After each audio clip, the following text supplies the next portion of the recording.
Ya tenemos audio y video. Muy bien. Pues perdón por la tardanza, pero aquí estamos ya listos. Estamos todos muy contentos que se pudo. ¿Cómo está el audio? Bien, ¿verdad? Yo te escucho súper bien. Perfecto. Bueno, revisé muchas preguntas sobre el tema. Vamos a dar una introducción si quieres para aterrizar. Digo, tengo entendido que tu giro está muy orientado a eso, entonces el término no es ajeno para la gente que te sigue, ¿no? Entonces voy a dar una introducción muy superficial. Ajá, no. Y de ahí nos vamos a ir vamos a combinar, lo cual fue lo atractivo de esta reunión, combinar pues mi enfoque como médico y tu enfoque como alguien que lo vive, aunque entre paréntesis yo también lo tengo, ¿no? Bueno, la disautonomía es una situación, primero que nada, yo siempre a mis pacientes les recalco que no es una enfermedad, es en sí un perfil, ¿sí? Entonces es importante trabajar las etiquetas, como tú sabes, la cuestión emocional es muy, muy importante. Es importante reforzar que no están enfermos, que no es una discapacidad. Digo, yo lo he visto en lo que tú publicas. O sea, es una situación que puede revertir a tu favor, ¿no? Pero eso no quita que sea muy molesto. En sí la disautonomía es un como teléfono descompuesto entre una parte de nuestro sistema nervioso central. En nuestro cerebro, los nervios conforman el sistema nervioso y tiene dos fases. El sistema nervioso tiene dos fases, la que depende de mis decisiones. Yo digo, ¿sabes qué? Me quiero sentar aquí, me quiero parar, quiero correr, quiero dormir. Y el sistema nervioso autónomo, que es el que realiza los ajustes para que esas funciones sean llevadas de manera exitosa. El ejemplo clásico es, me estoy sentado y me quiero parar muy rápido, ¿no? ¡Pum! ¿Qué pasa? Uno decide pararse o no pararse. Pero el sistema nervioso autónomo se encarga de hacer los ajustes, que pueden ser en cuestión de segundos, para que eso no provoque síntomas, ¿sí? Lo primero que hay que hacer es preservar el flujo de cerebro. Disculpen. Y para hacer eso hay que manejar presiones más altas en las extremidades inferiores que en las extremidades superiores y en las arterias que van al cerebro. Entonces, por ejemplo, me paro yo y el sistema nervioso simpático aprieta las arterias de los pies y el sistema nervioso parasimpático relaja las arterias de las carótidas y las cerebrales, ¿sí? Este es un trabajo en equipo entre dos fases del sistema nervioso autónomo que regulan todos ese tipo de reacciones. Ahora, la disautonomía es una disfunción, como el prefijo dis sugiere, de esas microentradas que son complementarias entre las dos partes del sistema nervioso autónomo, ¿sí? Para aterrizarlo un poquito más, tenemos el sistema nervioso simpático y parasimpático. Nuestro sistema nervioso simpático, y es bien importante que si me revuelvo mucho, nos vamos para atrás. Es fundamental esto entender. El sistema, retomamos un poquito de la deconstrucción de la fisiología del cerebro, ¿no? El cerebro, el sistema nervioso se divide en la parte, nuestra corteza cerebral, con la que tomamos decisiones, y el sistema nervioso autónomo, que es el que toma decisiones por nosotros, sin pedirnos permiso, por eso la palabra autónomo, para complementar las decisiones de pararnos, sentarnos, de caminar. Ese sistema nervioso autónomo se subdivide en simpático y parasimpático, ¿sí? Son dos fases de un mismo sistema y se van complementando. Entonces, por ejemplo, me paro muy rápido porque tengo que ir corriendo, me asusto, me paro muy rápido. El sistema simpático es el que está mediado por adrenalina, nos provoca taquicardia. El parasimpático relaja un poquito las arterias del cerebro para que la taquicardia que provoca una aceleración de la sangre de nuestro cuerpo llegue sin resistencia al cerebro. Esa es una respuesta armónica, sincronizada. Ahora, ¿qué pasa con los disautonómicos? Que las respuestas están desfasadas. Entonces me paro muy rápido, tú lo sabes mejor que yo, me paro muy rápido, de repente me mareo porque la respuesta no llegó a tiempo. Y de repente llega totalmente a destiempo la taquicardia. Entonces, tienes el mareo de un cerebro que no se perfundió durante un lapso que es cuestión de segundos, y tienes una respuesta tardía que ya cuando el cerebro productivo es molesta. Entonces tienes una taquicardia muy desagradable y eso empieza un círculo vicioso porque la taquicardia hace que se te baje la presión. Uh-huh. Y eso es más sintomático y te sientes peor y bueno, es realmente incapacitante.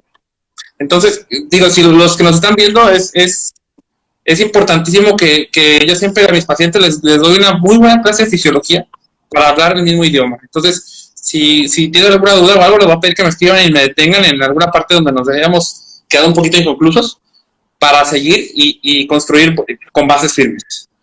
Te dejo la palabra. Pues sí, básicamente es eso, ¿no? O sea, digo, yo lo que sé es lo mismo que dices y que un poco resumido y como yo lo entiendo más fácilmente es como el simpático es el que lanza como toda esta parte de activar la taquicardia, la presión, y el parasimpático al contrario, como que inhibe estas respuestas, ¿no? Entonces, Exactamente. pues, lo que pasa es que el simpático se activa cuando no debe y el parasimpático también, ¿no? El simpático es el espectro de respuestas de cuando nos asusta. De repente vamos corriendo con los audífonos y llega un perro y nos asusta. No sabes cómo, pero corriste 1 kilómetro. ¿Por qué? Porque la sangre deja de ir a los intestinos, se va a los músculos. Entonces, pues imagínate que te están persiguiendo un perro y te haces pipí o popó, va en contra de tu supervivencia, ¿no? Entonces el cuerpo lo que hace es cierra el esfínteres, dejas de producir ácido clorhídrico en el estómago, los intestinos se mueven menos y la sangre llega a la piel, por eso levanta los vellitos para estar alerta, se te dilatan las pupilas y la sangre llega a los músculos y tienes una facilidad de huir. Y la otra es cuando estás en la tele viendo bien a gusto en tu cama a punto de dormir, el parasimpático es el que dice, bueno, esta persona no tiene planes de pararse. Entonces cierras el flujo de sangre a los músculos, lo rediriges. Ahora sí, vamos a trabajar todo lo que no se trabajó en el día porque esta persona anduvo para arriba y para abajo. Empieza el riñón a filtrar la sangre, empieza el intestino a procesar los alimentos, se activa el intestino. Y ahí es por eso que uno se está quedando dormido antes de, ya para acabar de ver un programa o algo antes de dormir y te dan a ir al baño, porque el parasimpático está trabajando, ¿no? Pero realmente todas esas funciones se están solapando y complementando durante todo el día en miles de entradas y salidas en un minuto, ¿sabes? Entonces, por eso la disautonomía, y la verdad me gustó mucho la iniciativa que traes, es subdiagnosticada, porque estos pacientes pasan por reumatólogos, psicólogos, psiquiatras, pasan por situaciones personales. Yo tuve una paciente que de hecho acabó de marcapaso, que, digo, el esposo, el papá de la niña los abandonó, porque pensó que era una histeria ahí de ambas, y la niña estuvo que cambiar de prepa y todo, porque son situaciones que no te van a matar, pero te pueden arruinar muchas esferas de tu vida. Entonces, por ejemplo, hoy platicábamos de, hoy te dije, me sentí bien mal, porque aquí en Monterrey estamos a 40 grados. Y bueno, la disautonomía es principalmente un proceso de autoconocimiento. Es Chihuahua, ya sabemos, cuando la canícula es el peor mes para nosotros. Pero como que ya te pega. Y de repente, ¿por qué? No te hidratas un día que se te olvidó tomar tus 3-4 litros de agua. Y en el momento está bien, pero las consecuencias las pagas después. Eso es lo malo. O sea, para quien tenga esa autonomía, uno de los pilares de la prevención es la adecuada hidratación. Entonces, ahorita con estos calores que tenemos aquí en Monterrey, híjole, es horrible. O sea, hace ratito me sentía una patada. Ahorita ya se da el calor y ya uno se siente mejor. Oye, doctor, y a ver, retomando una de las preguntas que hicieron hace rato. Sí. ¿Qué tan conveniente tú ves la prueba de mesa inclinada para el diagnóstico? Mira, si uno, apegándose a la literatura, la mesa inclinada es el gold standard para hacer un diagnóstico. O sea, no te piden, o para yo hacer un diagnóstico, y para que entre, por ejemplo, para fines de seguro, sí tengo que hacerlo. Pero la prueba inclinada es aparte de que es un poquito traumático. No sé si te ha tocado, ¿a ti te lo han hecho? Sí, 2 veces me lo hicieron. O sea, 2 pacientes se me desmayaron en una prueba inclinada. Sí, entonces, es muy gacha. Depende mucho de quién la interprete, porque no es una máquina que, como la TAC, que son imágenes que tú interpretas, o sea, alguien más las interpreta. Y por ejemplo, digo, mi problema es con los seguros, con los pacientes que van, por ejemplo, que están en una aseguradora y que dicen, te lo tiene que hacer doctor. No hay problema. o en el IMSS, o en el ISSSTE, que pierdes tú el seguimiento de los pacientes. Y no sabes cómo lo interpretaron, si se llevó a cabo adecuadamente, y la otra, finalmente, el costo. Uh-huh. Entonces, por ejemplo, desde luego, yo les daba un planteamiento. Si clínicamente es muy sugestivo, yo empiezo a tratarlo. La mesa inclinada, para quien no está familiarizada con el concepto, es una forma de provocar todo el espectro de respuestas muy desagradables provocadas por la disautonomía. Movemos, se llama mesa basculante, en España lo manejan como mesa basculante. Es un movimiento muy súbito de una cama. Entonces lo que nosotros medimos es las oscilaciones en frecuencia cardíaca y en presión arterial. Y basados en esa parte de diagnosticar al paciente, subdividimos el tipo. Porque, por ejemplo, cuando yo estaba estudiando medicina hace 8, eran 3 tipos y ahorita son 17. Uh-huh. Entonces, para bien del paciente y nosotros se ha matizado las manifestaciones y el tratamiento. Entonces el paciente ya cae en diagnósticos más concretos, ¿no? Pero la mesa inclinada sí, por libro es el gold standard de diagnóstico, pero sí tenemos que ser muy, muy juiciosos, que está sujeta a interpretaciones y que la hagan bien. Es muy importante eso. No sé si tengan alguna duda. Híjole, es que no alcanzo a ver. Mira, voy a leer una... Sí, por favor. A ver.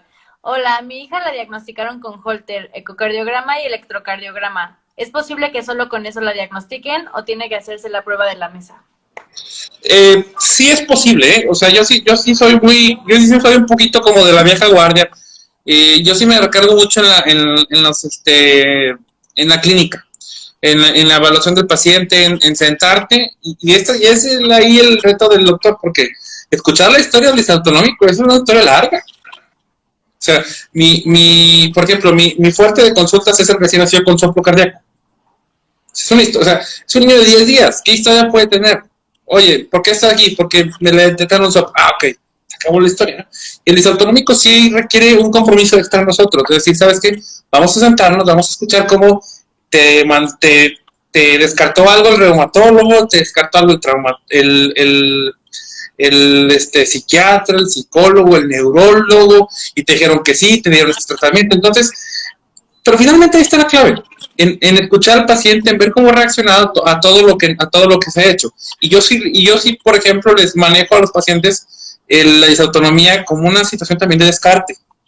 O sea, yo sí pido el Holter, pero para descartar que no tienes algo grave.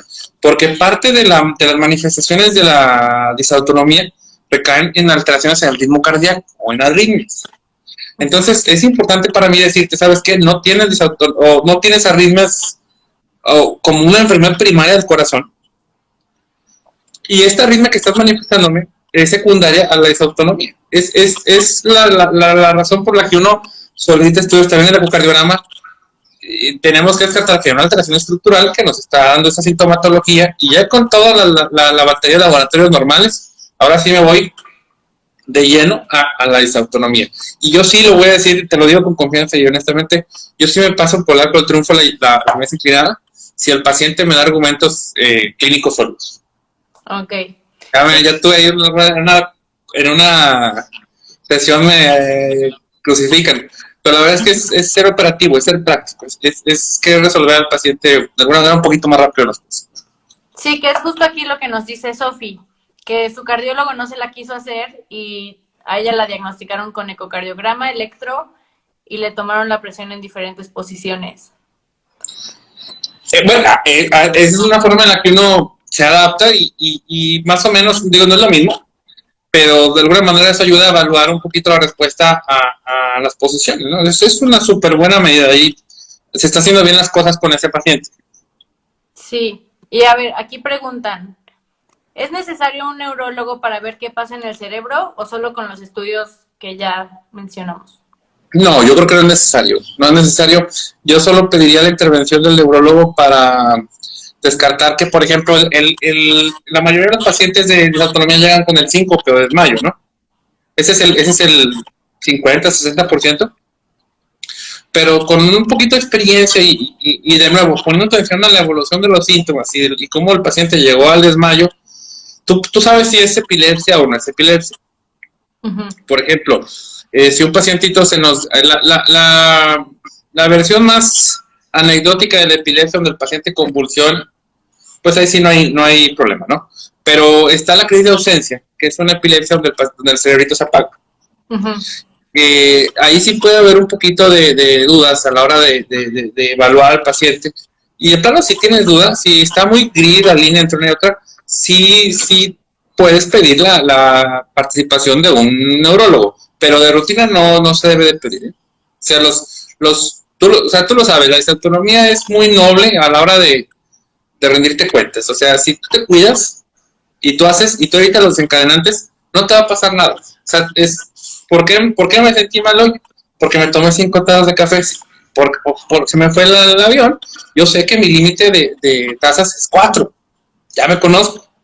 Yo me tomé la quinta, bueno, pues ahí están las consecuencias. Ya no es tanto, por ejemplo, en mi generación, era todos los lunes religiosamente tenías que estar postrado de pie 40 minutos en honores a la bandera. Y era para mí un martirio, porque es un reto para el sistema nervioso autónomo tenerte de pie 40 minutos al cuerpo. O sea, es un reto para un sistema nervioso autónomo sano, competente. Es un reto que el tipo no se colapse 40 minutos al calor, deshidratado, y si no desayunaste. Entonces, con un paciente con disautonomía, no lo va a hacer. Entonces, ya no lo hacen tanto. Pero, o sea, ahí tienes que saber tú, esto lo va a provocar, causa y efecto. Entonces eso deja fuera mucho la sospecha de la crisis de ausencia, y por lo tanto yo creo que no es necesario con un adecuado juicio clínico involucrar a un neurólogo. Ok. Muy buena pregunta. Hace unos 7 años me diagnosticaron síncope neurocardiogénico con mesa inclinada, pero ya desde hace mucho estoy de alta. ¿Valdría la pena hacerme más estudios para monitorear mi estado? No, mira, de la disautonomía nunca te das de alta.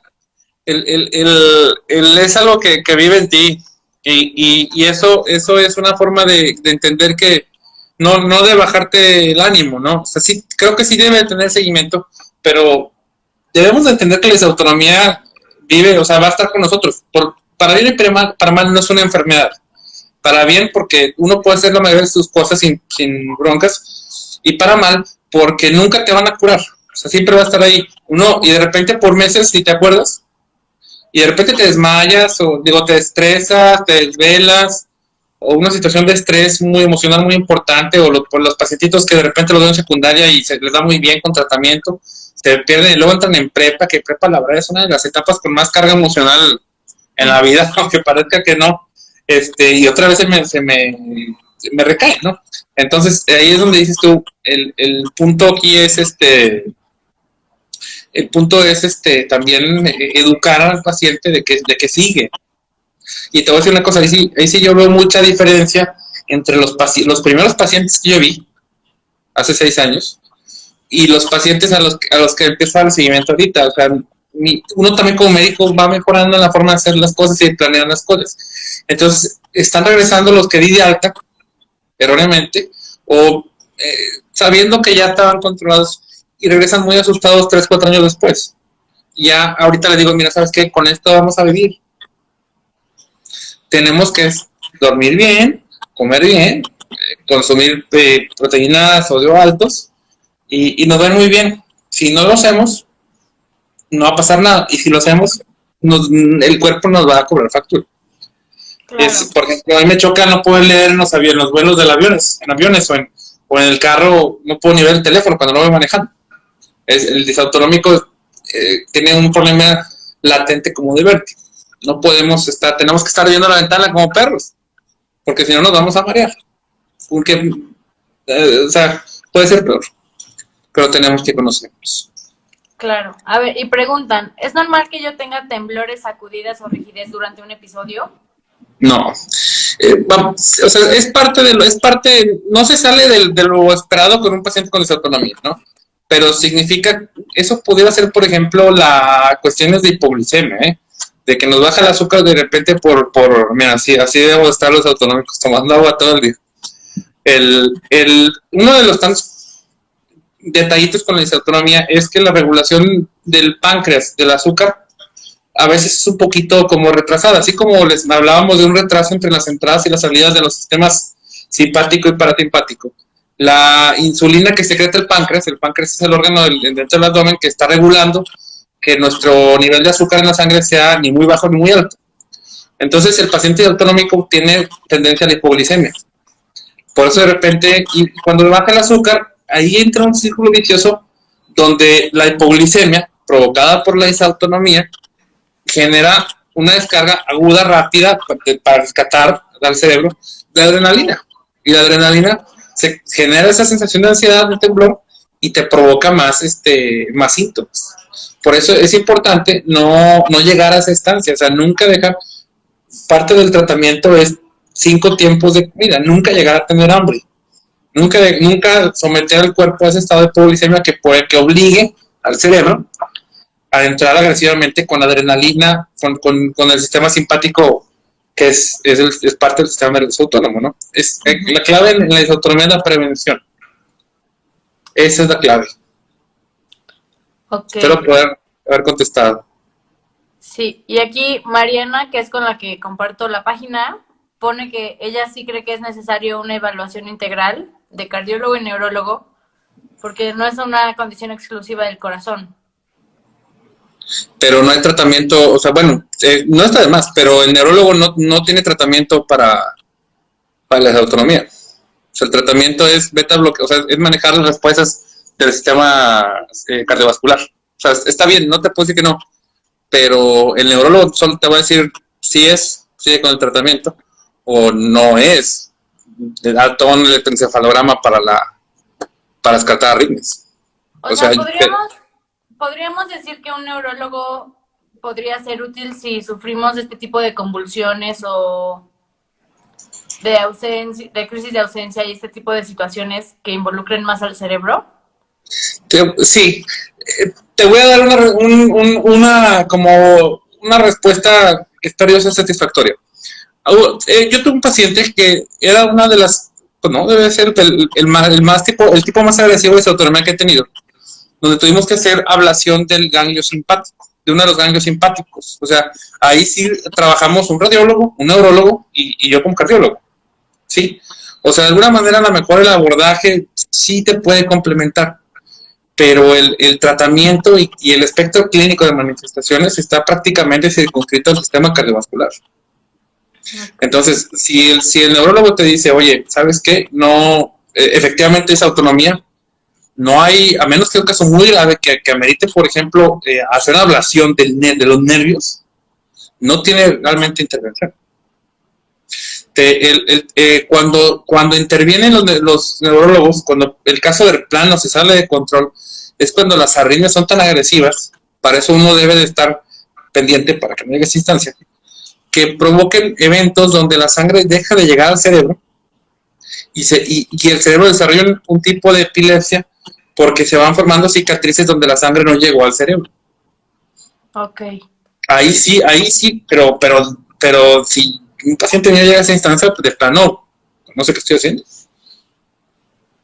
¿Me entiendes? O sea, estoy de acuerdo en que la disautonomía no es un trastorno específicamente del corazón o de las arterias. Pero el tratamiento, la monitorización de los respuestas y todo recaen bastante en nosotros como el que está a cargo del cuidado. Definitivamente siempre que uno ve que las cosas no están marchando como debe ser, sí, yo soy ser orgulloso. Sí he involucrado a personas nada más para que me digan que voy bien, que no hay necesidad de complementarlo y que va a ser en la misma línea, o de lo contrario corregirme y enriquecer ahora sí que el tratamiento del paciente. Ok. A ver, aquí Alicia pregunta, mi hija tiene solo 6 años. ¿Esto aumentaría en su adolescencia por la cuestión hormonal o qué cambios importantes habrán? Sí. Ahí sí está un poquito más castigado el género femenino en cuanto a disautonomía. Yo creo que de 10 casos, 7 son niñas, porque sobre todo los estrógenos están relacionados. El estrógeno genera actividad simpática y la progesterona actividad parasimpática. ¿sí? El ciclo menstrual de las mujeres está dividido en dos fases. Es la fase estrogénica y la fase lútea, ¿sí? Donde más estrógenos hay, folicular, la fase folicular, perdón. La fase folicular es la que más, más alto pico de estrógenos tiene, que es entre los días 6 y 14. Ahí es donde hay más estrógeno, donde hay una concentración más alta de estrógenos, y es donde las pacientes pueden tener recaídas más agresivas. Y ahí sí, pues son cosas con las que las mujeres deben aprender a vivir. Saber que de este día a este día vamos a estar un poquito más vulnerables, vamos a bajar un poquito. ¿Por qué? Y retomando un poquito lo que hablábamos un poquito sobre la relación entre el neurólogo y el cardiólogo, hay una parte del cerebro que se llama el sistema límbico. El sistema límbico es una parte del cerebro, de las partes filogenéticamente más antiguas, por eso le llaman el cerebro reptiliano, que recoge las emociones que uno experimenta y las incorpora a la corteza cerebral y al sistema nervioso autónomo, ¿sí? El sistema límbico tiene una densidad muy alta de receptores de estrógeno, entonces sí puede alterar mucho la intensidad y la frecuencia de señales que manda el sistema nervioso autónomo. Entonces, sí es indudable que los pacientes pueden tener recaídas más hacia la actividad simpática, que es, por ejemplo, la que provoca los temblores, la taquicardia, las bajas de azúcar, y sí pueden estar muy sintomáticos los pacientes en esas fechas. Y es parte del panorama que les doy a los pacientes. Mira, desgraciadamente, de este día a este día espera pues una recaída, ¿no? No significa que estás yendo para atrás ni para adelante, es el día a día. Y ya los pacientes saben. Y por ejemplo, sabemos que con la disautonomía hay desbalances hormonales, ¿no? Sí. ¿Ahí recomiendas tú ir a un doctor en especial para eso o...? Mira, la recomendación más que nada, por ejemplo, va como una especie de advertencia para los pacientes que más adelante quieren utilizar los métodos anticonceptivos hormonales. No es una contraindicación absoluta, pero sí considera que va a haber recaída, ¿no? Porque el principio de los anticonceptivos hormonales es mantener niveles elevados de estrógeno. Entonces, vas a estar probablemente sintiendo peor. Pero realmente no recomendaría en un paciente sano acudir específicamente hablando de la disautonomía, no hay una indicación de visitar al ginecólogo. Ahora, si tienes alguna situación como endometriosis, ovario poliquístico, que son condiciones muy frecuentes y a veces no se diagnostican a tiempo, sí tiene que ser una vigilancia muy continua, porque pueden estar los pacientes muy descompensados. Una pacientita que le pusieron marcapaso tenía endometriosis. Okay. Entonces, o sea, sí tenía bloqueos, tenía arritmias muy fuertes y ahí sí yo soy muy conservador hasta que ya no se puede. Sí, claro. Entonces, sí, deben de ser, o sea, no te puedo decir que a todos a todas las mujeres las tiene que ver un ginecólogo, o a todos los pacientes los tiene que ver un neurólogo, pero tiene que haber, se tiene que individualizar el abordaje. Ok. Pero esa es la meta, individualizar, y ahora sí que si este paciente en específico lo necesita, sabes que vénganse los que se tengan que venir, y ya mejoramos las probabilidades de que el paciente haga su vida normal. Sí, claro, creo que esto de individualizar es muy importante porque justamente cada disautonomía y cada persona con disautonomía lo vive de manera muy diferente y tiene síntomas muy distintos, ¿no? Entonces creo que eso es algo importante.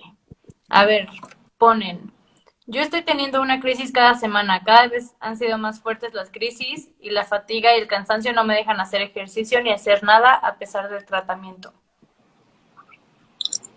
Ya lo vi.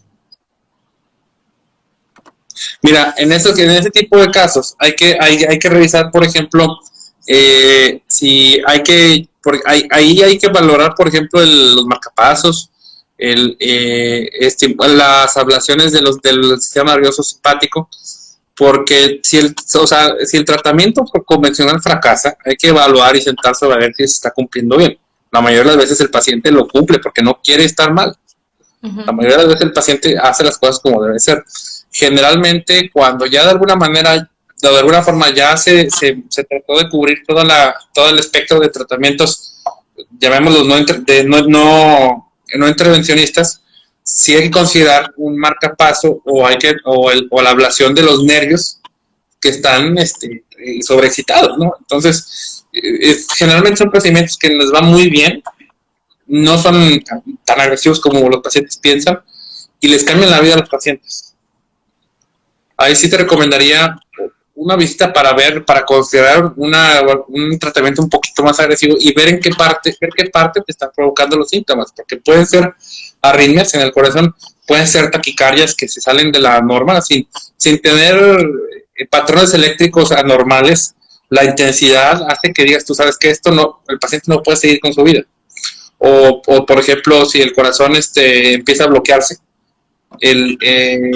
los intervalos del corazón, el corazón se toma descansos para latir entre ciclos. Si los intervalos se prolongan mucho, hay que poder marcar paso, porque ese paciente de repente se va, y de repente tienes pausa de 5 segundos, 6 segundos, y eso no es mortal, pero es muy grave, y tiene un impacto muy grave en la calidad de vida del paciente. O sea, tú no descartas la posibilidad del marcapasos.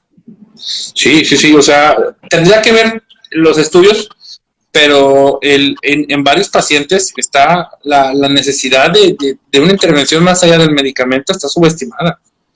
Porque no quieres, porque uno como médico no quiere llegar a esa instancia en un padecimiento que no es mortal, porque la disautonomía podrá sentirte que te mueres, pero no es mortal. Sí. Pero la calidad de vida se va al traste. Pero, y eso es lo que uno debe de cuidar. O sea, te digo, yo he visto que, o sea, esto puede provocar hasta despidos. Pacientes han salido de la universidad, han perdido su trabajo, ha habido divorcios. Entonces es algo que debe uno no debe de subestimar el impacto de una enfermedad que no es letal. Ese sería mi consejo, que realizaras formas de acabar, o sea, alternativas de tratamiento, y si ya se agotaron las alternativas, buscar algo un poquito, o sea, ya entrar al ramo intervencionista. Se da muy bien, y no es tan peligroso como uno piensa. Ahí la clave es la información, individualizar los casos. Sí, claro, la manera de buscar una mejor calidad. Sí. Ok, a ver, me preguntaron que qué tomo Peñafiel de limón. Te mandan saludos. El agua mineral es... Sí, a mí es lo que me salva, o sea, yo a todo el mundo les digo que a mí eso es lo que me salva y todos lo saben. Sí, el agua mineral es la ley. Ahí estoy contigo. A ver, bueno, te manda saludos Carla Estrada. Igualmente, gracias. Y dice, además quiero preguntar si es normal que en la crisis se me entrecorte la respiración y se me infle el estómago como globo, como si fuera a explotar. Bueno, mira, lo que pasa es que lo que yo creo que pasa en casos como el tuyo es que uno tiene una respuesta de ansiedad que hace que uno hiperventile. Entonces a veces uno hace lo que llamamos gastrofagia, aerofagia, que es comer aire. Entonces de repente estás la respiración así acelerada, hace que uno esté pasando aire por el intestino y se acumula en el estómago. Eso sí pasa mucho en los ataques de ansiedad. Es muy normal que los pacientes con autonómicos tengan ataques de ansiedad, no porque tengan algún problema, sino que es una consecuencia. Uh-huh. Y mira, por ejemplo, ahí hablando, ya vi donde tengo crisis y a veces está comprometido mi sistema urinario que me da incontinencia y retención de líquidos. Fíjate, por ejemplo, en el caso de los problemitas con los esfínteres urinarios, están analizando, por ejemplo, todavía no está autorizado, pero está muy avanzada vamos a llamarlo requisición, para utilizar Botox en el aparato vesical urinario, para fortalecer un poquito el tono de la músculo que cierra la vejiga, que los pacientes no estén con ese problema marcado de incontinencia. La incontinencia urinaria es un otro problemota de la disautonomía. Sí.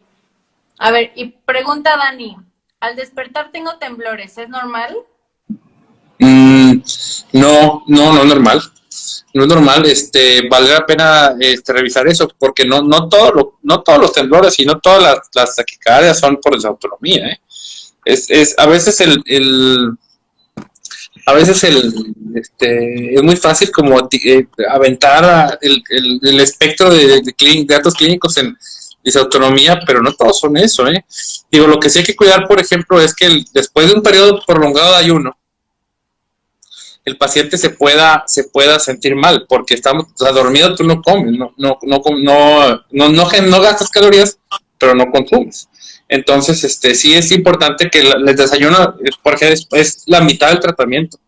Entonces, sí vale la pena saber si esos eventos empiezan ya avanzada la mañana o inmediatamente al pararme, porque sí pudiera ser una poquito, pues la repercusión de estar 5, 6, 8 horas acostado sin comer y empezar como si nada tu día. Eso no es bueno.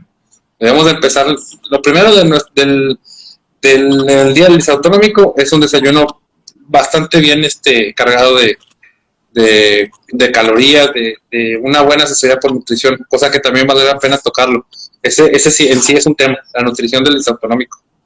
Sí, te ayudaría bastante que buscaras algún nutriólogo o alguien que así como estamos platicando tú y yo, podrá ser un tema, la nutrición del disautonómico. Sí. Y esto que dices de que es importante no atribuirle toda la disautonomía, creo que es importante, ¿no? Porque Sí. muchas veces, al ser una gama tan amplia de síntomas, como que creemos que ya todo es por la disautonomía y nos confiamos de cierta manera y le echamos la culpa a la disautonomía. Totalmente. Entonces sí, creo que Totalmente. no está de más checarnos.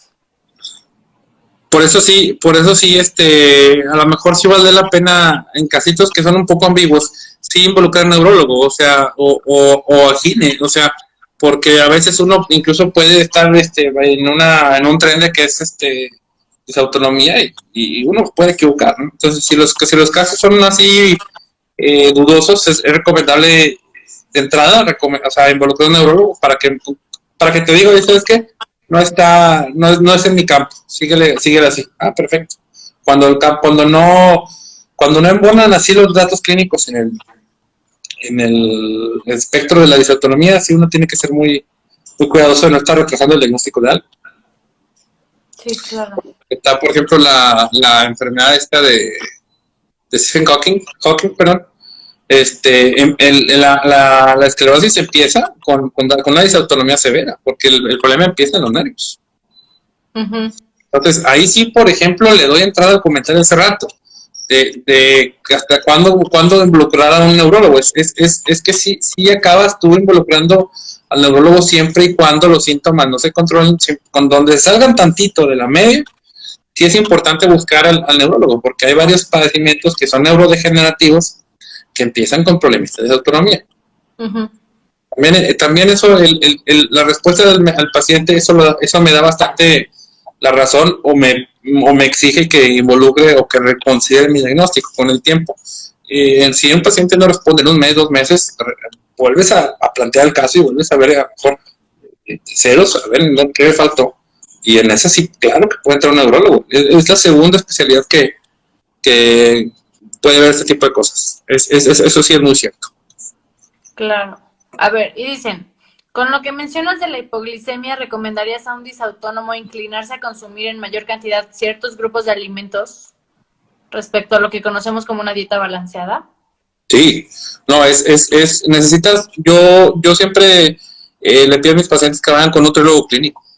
El nutriólogo clínico es el que sabe la relación, por ejemplo, de proteínas y nosotros necesitamos sodio.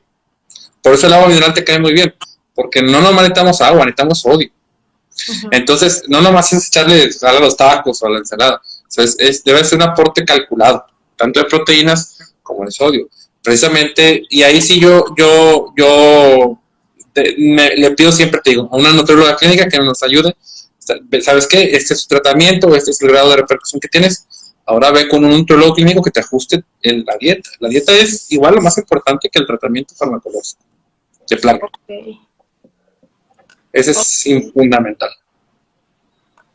Sí, eso es importante saberlo. Creo que es bueno saberlo. A ver, y nunca he entendido la diferencia entre síncope neurocardiogénico, vasovagal y el síndrome de intolerancia ortostática. Mis doctores lo han usado como términos intercambiables, ¿es correcto?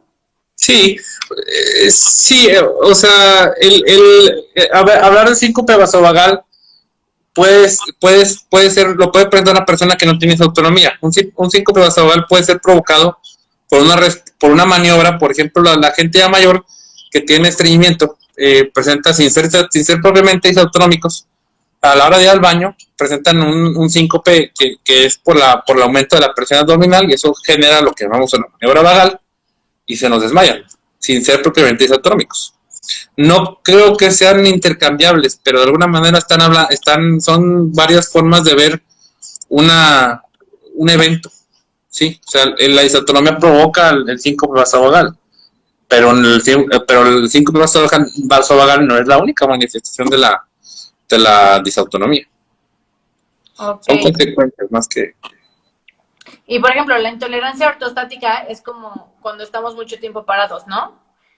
Es un tipo de disautonomía, es de lo que le va a hacer ratito, es uno de los 17 tipos, el POTS, la intolerancia ortostática. Ahí sí, por ejemplo, en esos pacientes, a veces hay que hacer una ablación, porque tienen unas respuestas taquicárdicas agresivas, o sea, frecuencias de 280. O sea, no te va a matar, pero debe ser una pesadilla estar con el corazón a 200, a más de 200. Entonces, sí, ahí sí el POTS es el tipo más intolerable de la disautonomía, y es donde generalmente sí recomendamos la ablación por radiofrecuencia. Es el tipo más agresivo. Y por ejemplo, esos no se desmayan, ellos no presentan el síncope vasovagal. Es igual o más agresivo que el tipo clínico típico. Ok. Es un tema... Dime. Muy amplio, ¿no? Sí. Dicen, en mi adolescencia tuve mareos, migrañas, azúcar baja, dolor en el pecho, debilidad y a rato fatigas. Pero yo creo que no era más... No, yo creí que no era más que eso, pero pues después de mi embarazo todo empeoró Sí. Fue diagnosticada. Sí, porque el embarazo es un pico altísimo de progesterona. Las dos hormonas, por así llamarlo, de la mujer son el estrógeno antes del embarazo y la progesterona durante el embarazo. Entonces los dos picos te provocan alteraciones muy, muy fuertes, no graves, pero muy manifiestas de todo el espectro de disautonomía. Sí. Ok, a ver, ¿es normal que se te pongan las uñas moradas de los pies y las manos, al igual que parte de la cara? Bueno, de la cara no, de los labios quizá. Hay una respuesta, por ejemplo, provocada durante el frío, que sí pudiera considerarse normal, pero no tiene nada que ver con la disautonomía. Entonces eso cualquier persona durante el frío, en invierno muchos niños moraditos, y les checas la saturación de oxígeno y está normal. Entonces puede ser un fenómeno normal mientras no sea molesto o doloroso, no pasa nada. Realmente que vuelva a ser lo normal. A ver, espera, ya me perdí. Hacia aquí. ¿Qué tanto hace daño en el riñón que tomen mucha agua mineral?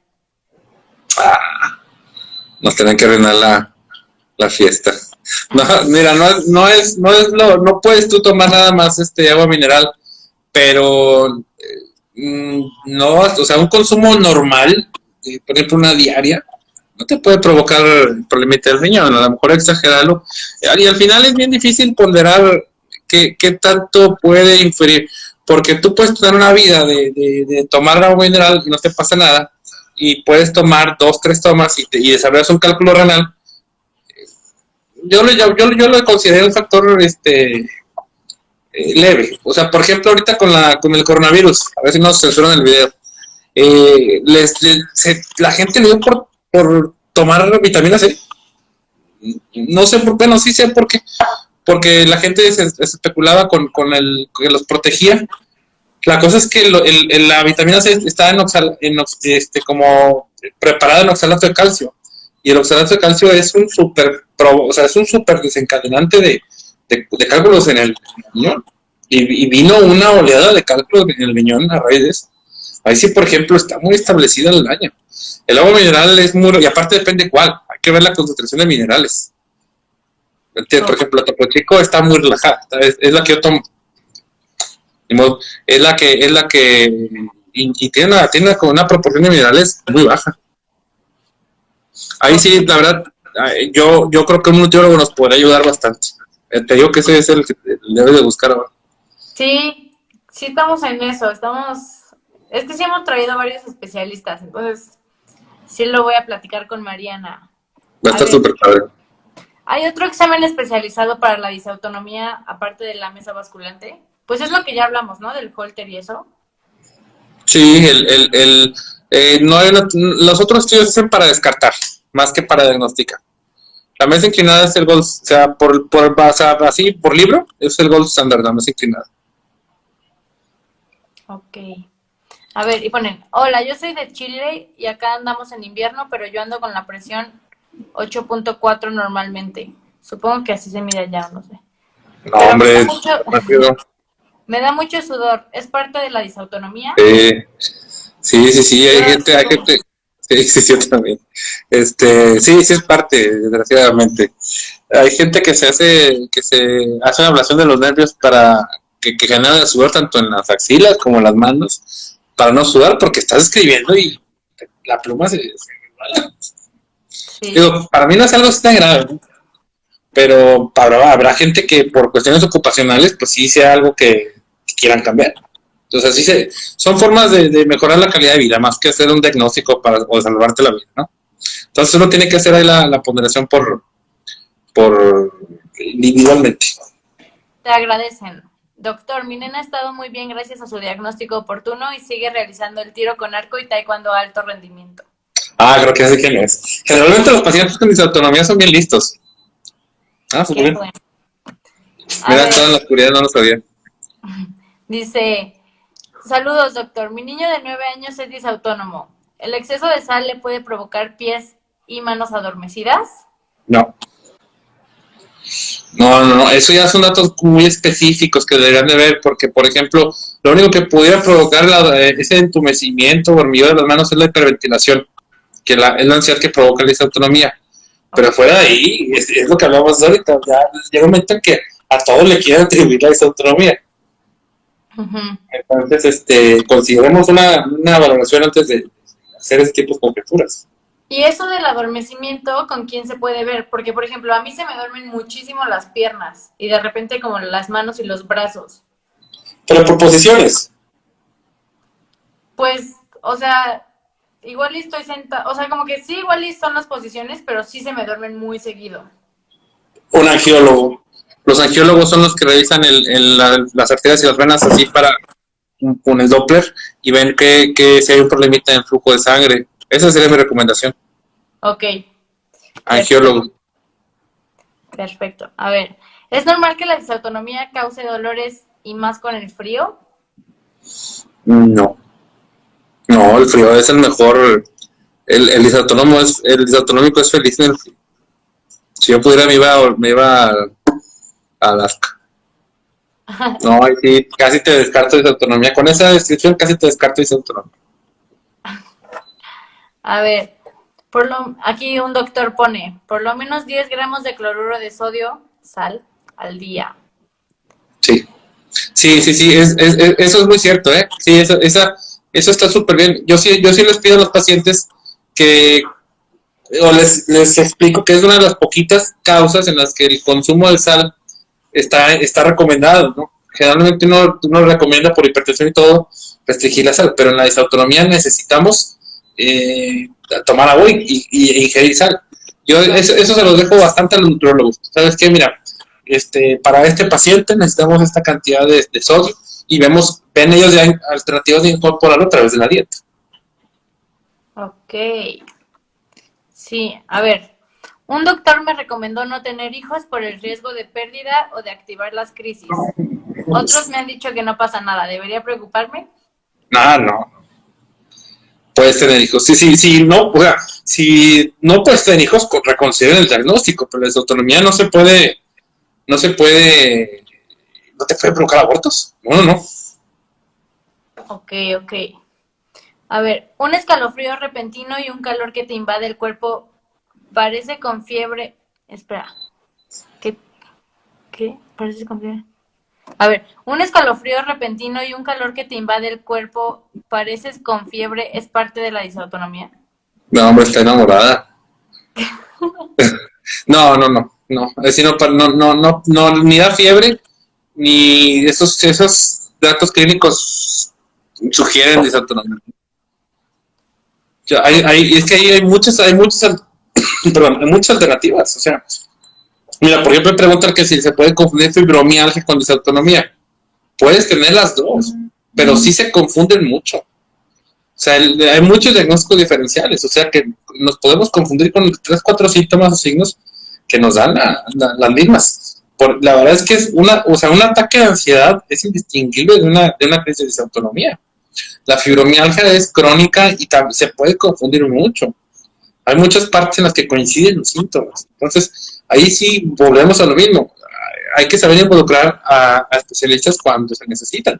El reumatólogo en caso de fibromialgia, el psiquiatra en caso de un evento agudo o de depresión y ansiedad, el neurólogo. Y por ejemplo, puede ser secundaria, ¿no? O sea, por ejemplo, que por la disautonomía se te haya detonado la fibromialgia o este tipo de situaciones, o son completamente distintas. No. Puedes tener dos. Digo, así es un poco raro, pero de que puede, se puede, ¿no? Pero son dos entidades primarias, o sea, son las dos espectros clínicos independientes. O sea, no te provocan ni uno ni otro. Ok. A ver. Me dan, por decirlo así, crisis de taquicardia y otras veces no siento mi corazón. Aún no sé cuál es más incómodo, pero es lo que más me molesta actualmente. Yeah. Si es el único dato, ahí, por ejemplo, sí vale la pena hacer un Holter. Eso parece más una arritmia primaria del corazón.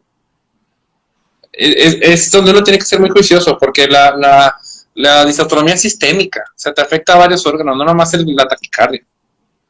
Es ansiedad, es temblores, es alteraciones de estar de pie mucho tiempo, intolerancia a ciertas circunstancias, como por ejemplo el agua caliente cuando se bañan, o las temperaturas estas horribles de verano. Pero todo el cuerpo se siente mal. Esos datos específicos hay que reconsiderar el diagnóstico, ¿eh? Ok. Están buenas preguntas. A ver, perdón, no entendí si se pueden tener hijos o no. Sí se Sí, puede. sí. No, adelante. A 4. ver, pero entonces, ¿cómo se podrían diferenciar una fibromialgia con una disautonomía? Pregunta.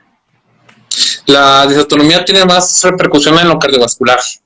El paciente disautonómico, y ahí sí también vale la pena involucrar a un neurólogo, los síntomas son de fatiga, de dolores, le llaman, hay lo que los reumatólogos llaman tender points, que son los dolores, son como 40 puntos en el cuerpo, donde el dolor es crónico y se confunde como muscular. Recuerdo en el cuello, en los hombros, en la espalda. Entonces, cuando hablamos de dolor, ya vienen otro tipo de diagnósticos diferenciales. La disautonomía no duele. La fibromialgia el dato principal es el dolor y la molestia como osteomuscular. Y por ejemplo, esto de que la disautonomía no duele, pero si tenemos debilidad, muchas veces con la debilidad viene un poco esta parte del dolor o incomodidad, ¿no? Sí. ¿Eso tiene que ver con la disautonomía o...? Sí, pero por ejemplo tienes taquicardia, te sientes mareado. Okay. Oye, ya se va a acabar mi... Sí, espérame tantito porque se está acabando la batería, déjame salvando. ¿Y qué hora es, Porque también se va a cortar a la hora. Las 8:15. Ya no va a tardar en cortarse, seguro.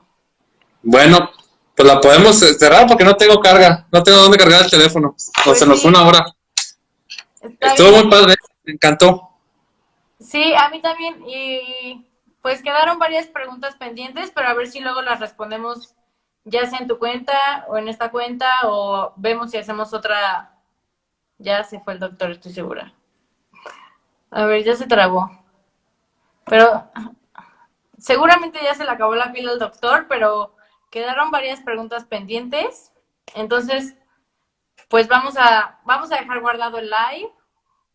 Vamos a poner una cajita de preguntas porque vemos que sí